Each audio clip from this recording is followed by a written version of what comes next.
मगर मुझे आश्चर्य होता है कि जब ऐसी परिस्थिति देश में होती है, आप लोगों में से कई चैनल ये भी दिखा रहे हैं कि अभी अटैक्स चल रहे हैं, आतंकवादी हमले हो रहे हैं, उस बीच भी कुछ नेता ऐसे हैं जो बयान देते हैं जो देश के विरोध होता है, जिसमें देश का विरोध होता है।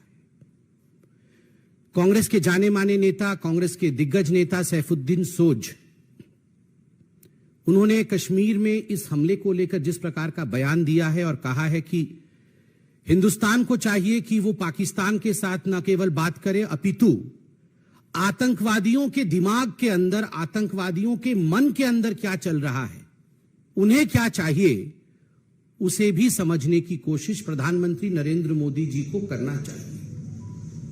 आप सोच के देखिए, ये कांग्रेस की सोच है, ये कांग्रेस की सोच है। सैफुद्दीन सोज जो कांग्रेस के दिग्गज नेता है, जिन्होंने जम्मू कश्मीर को लेकर पहले अपने किताब में कश्मीर को लेकर प्लेबिसाइट होना चाहिए, कश्मीर अलग होना चाहिए, इस प्रकार के बयान भी दिए। उन्होंने आज कहा है कि आतंकवादी के मन के अंदर, आतंकवादी के दिमाग में क्या चल रहा है, हिंदुस्तान का यह फर्ज है कि हिंदुस्तान ये जाने। आर्मी के चीफ को सड़क का गुंडा कहती है कांग्रेस, और आतंकवादी के मन को पढ़ने के लिए प्रयास करना चाहिए, इस बयान की हम निंदा करते हैं। जहां तक फारूक अब्दुल्ला और बाकी नेताओं का सवाल है, उन्होंने भी पाकिस्तान से बातचीत की पेशकश की। मुझे दुख केवल इस बात का है कि हजारों बार हिंदुस्तान ने कहा है talks and terror can never move together. उसके बावजूद जब शहादत चल रही, जब वीर जवानों की अंतिम यात्रा चल रही हो, उस समय इस प्रकार की, मैं कहूंगा, इस प्रकार के स्टेटमेंट कहे जाएं, ये न केवल अनुचित है अपितु ये दुखद है।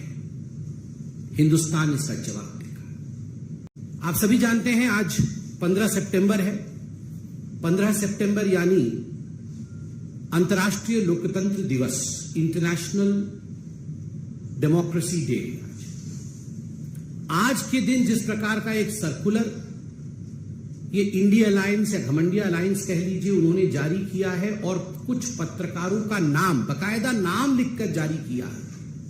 ये हिंदुस्तान के लोकतांत्रिक इतिहास में पहले कभी नहीं हुआ था कि इस प्रकार पत्रकारों के नाम के साथ कि हम उन्हें बॉयकॉट कर रहे हैं, एक सर्कुलर जारी किया जाए।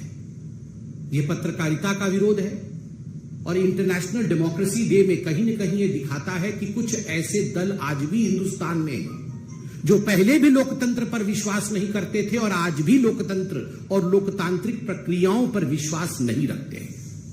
एक इतिहास है, there is a chronology in history. आप याद कीजिए, पंडित नेहरू हिंदुस्तान के पहले प्रधानमंत्री, 10 मई 1951, 1951, 10 मई 1951 हिंदुस्तान का पहला अमेंडमेंट, हिंदुस्तान के संविधान का जो पहला संशोधन होता है, वो संशोधन क्या था? The first amendment of the Indian constitution was to curb the freedom of expression.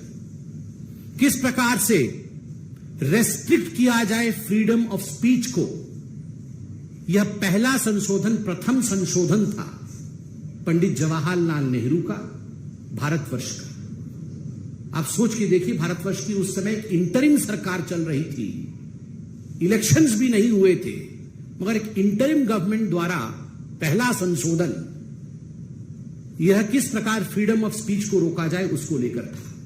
Indira Gandhi 25 June 1975, 25 June 1975 declaration of emergency, the black day in the history of India's democracy. इतिहास में हिंदुस्तान के लिए एक काला धब्बा बना था जब इमरजेंसी लागू इंदिरा गांधी ने किया था और लाखों पत्रकारों को जिस प्रकार से प्रताड़ित किया गया था, संपादकीय तक पत्रकार लिख नहीं पाते थे। पुलिस बैठकर देखती थी वहां पर कि संपादकीय में कहीं इंदिरा गांधी के विरोध में कुछ लिखा जा रहा है या नहीं लिखा जा रहा है।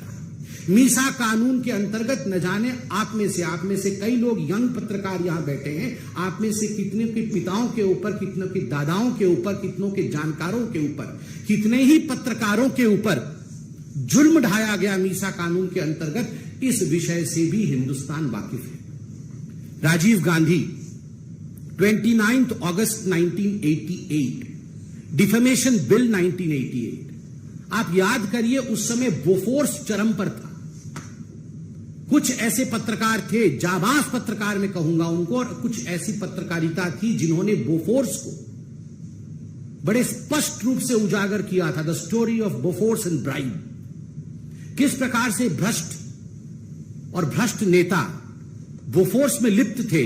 राजीव गांधी जी के इस चरित्र को उजागर करने का काम कुछ बहुत बड़े अखबारों ने किया था। उनको लेकर जिस प्रकार एक डिफेमेशन कानून लाने का प्रयास 1988 में राजीव गांधी की सरकार ने किया था, कानून ले भी आए थे, मगर हिंदुस्तान के इतिहास का वो पहला कानून बना जिसको वापस लेना पड़ा, क्योंकि पत्रकार जगत एक होकर खड़ा हो गए। There was unity amongst the media people, सारे मीडिया के लोग एक होकर खड़े हो गए, जाग उठे, हिंदुस्तान जाग उठा, और अंततोगत्वा प्रेस कॉन्फ्रेंस करके राजीव गांधी को डिफेमेशन बिल 1988 वापस लेना पड़ा, जिसमें उन्होंने सोचा था कि जो गांधी परिवार के खिलाफ या उनके खिलाफ लिखेगा उसे सजा दी जाएगी। राहुल गांधी जी से मैं सवाल पूछना चाहता हूं, लिस्ट तो आपने जारी की है, क्या यह लिस्ट मोहब्बत की दुकान की लिस्ट है? सामान नफरत का और दुकान मोहब्बत का, ऐसा तो कभी नहीं हो सकता। You have shown your contempt against media. Hindustan के लोकतंत्र में जो चौथा स्तंभ है, the fourth pillar of Indian democracy, that is media. Media के प्रति जिस प्रकार का नफरत आपने प्रदर्शित किया है, मैं आपसे पूछना चाहता हूं, क्या यह मोहब्बत की दुकान? कदाचित नहीं। मित्रों, जब ये नेता सवाल पूछते हैं, कांग्रेस पार्टी के नेता जब सवाल पूछते हैं कि सर्जिकल स्ट्राइक में हमें सबूत चाहिए, जब कांग्रेस पार्टी के नेता और आम आदमी पार्टी के नेता ये सवाल पूछते हैं कि सर्जिकल स्ट्राइक और एयर स्ट्राइक फर्जी था, आप हमें सबूत ला के दिखाइए, गिव अस द एविडेंस। जब कांग्रेस पार्टी के दिग्गज नेता पूछते हैं कि भगवान राम किस कमरे में पैदा हुए, बताओ इस कमरे में पैदा हुए या उस कमरे में पैदा हुए। जब किसी दूसरे पॉलिटिकल पार्टी जो आज घमंडिया अलायंस में है, उसके नेता पूछते हैं भगवान राम ने किस इंजीनियरिंग कॉलेज से इंजीनियरिंग की, बताइए। जब ये सवाल पूछते हैं तो ठीक है, जायज है, इनको बॉयकॉट नहीं किया जाएगा।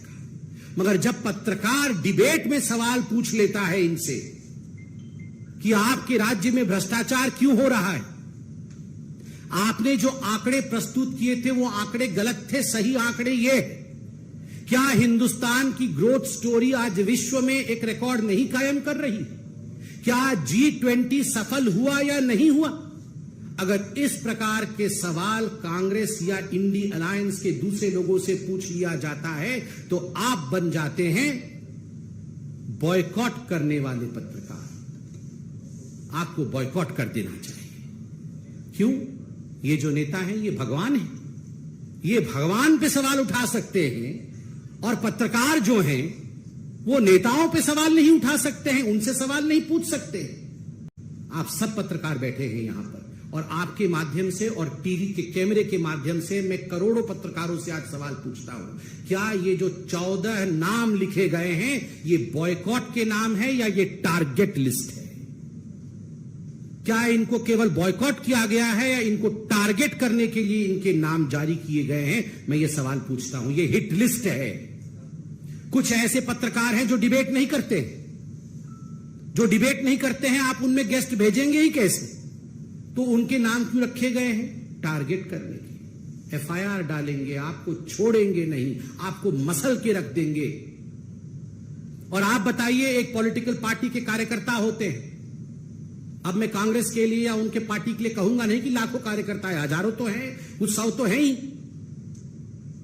आपके कार्यकर्ता कल अगर इस हिट लिस्ट में जिनके नाम दिए गए हैं उनके साथ दुर्व्यवहार करें, उन पर हमला कर दे, क्योंकि आपने लिस्ट जारी की है बकायदा कि ये नफरती पत्रकार हैं, और प्रेस कॉन्फ्रेंस करके कहा है कि ये नफरत का दुकान चलाते हैं। अगर कुछ लोग इनके ऊपर दुर्व्यवहार कर दे तो इसके लिए जिम्मेदार कौन है? तो मैं इसको बॉयकॉट का लिस्ट कदाचित नहीं कहूंगा, मैं कहूंगा this was a hit job done by a hit list release by the Congress party and the India alliance.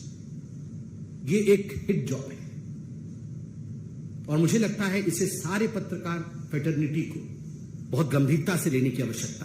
किस किस को बॉयकॉट करेंगे राहुल जी, सोनिया जी, किस किस को बॉयकॉट करेंगे आप? चंद दिनों पहले तो ये रणदीप सुरजेवाला जी बोल रहे थे, एक भाषण में कह रहे थे कि जिन जिन लोगों ने, जिस जनता ने नरेंद्र मोदी को वोट दिया है वो राक्षस है। जनता राक्षस है, जो मोदी को वोट देती है, जो बीजेपी को वोट देती है वो राक्षस है, उसका बॉयकॉट होना चाहिए। ईवीएम तो पहले से ही खराब है, इलेक्शन कमीशन तो बिक चुका है, जुडिशियरी और सुप्रीम कोर्ट इनके जजों को भी छोड़ा नहीं गया है। राम मंदिर का जजमेंट जब आया तो इनके प्रवक्ताओं ने जजेस के खिलाफ क्या क्या कहा है ये तो पब्लिक डोमेन में है, जजेस को छोड़ा नहीं गया है। कौन सा ऐसा इंस्टीट्यूशन है भारतवर्ष में जिस इंस्टीट्यूशन के खिलाफ कांग्रेस पार्टी और ये इंडी अलायंस वालों ने खराब नहीं कहा है और उनका बॉयकॉट नहीं किया है?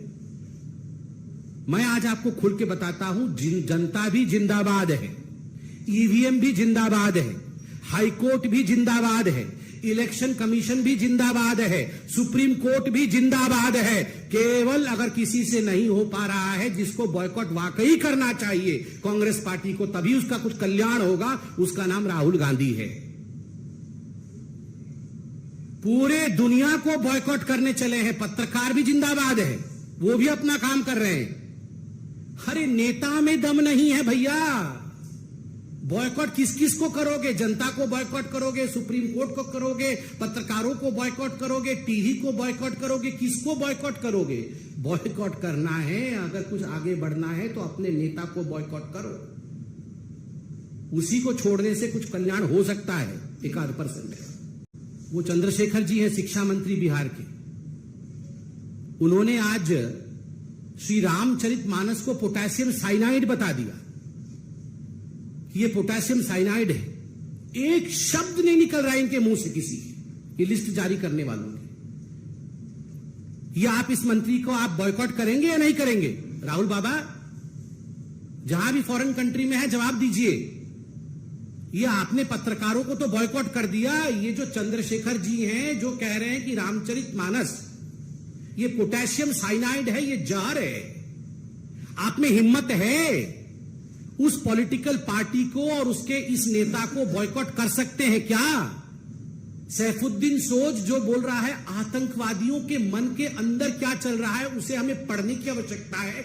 इस सैफुद्दीन सोज को राहुल गांधी, सोनिया गांधी बॉयकॉट करने की हिम्मत रखते हैं क्या? हिम्मत है तो दिखाइए।